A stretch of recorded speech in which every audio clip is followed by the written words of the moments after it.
Good morning, class. Today we're going to be going over the rock cycle.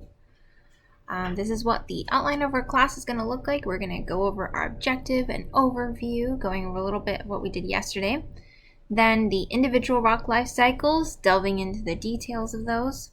And then we'll be putting it all together so we can see the big picture of it. And then you'll have some time at the end of class to create your own model of the rock cycle. So first of all, we've got our objective, and that is you will be able to understand the rock cycle by constructing your own model of it. And you'll get to decide what kind of model you want it to be. Do you want to make it out of paper? Do you want to just draw it? Or you can even go on Drawio, like how we talked about it earlier this semester. And so you'll be able to choose what you want to do. So be thinking about that as we go along for today. So just a quick overview, we've got our igneous rocks, which are formed through the cooling and solidification of magma or lava.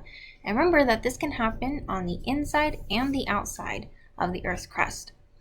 Then we've got the sedimentary rocks, and you know that these are formed by the accumulation or the deposition of mineral or organic particles at the Earth's surface, and then this is followed by the cementation, where it's kind of like put together and solidifies into a rock. Then we've got the metamorphosed rock, and this is formed by the transformation of an existing rock into a new type of rock. And this can be like a sedimentary rock. When it undergoes heat and pressure, a lot of pressure, it becomes the metamorphosed rock. And you'll remember this information from yesterday.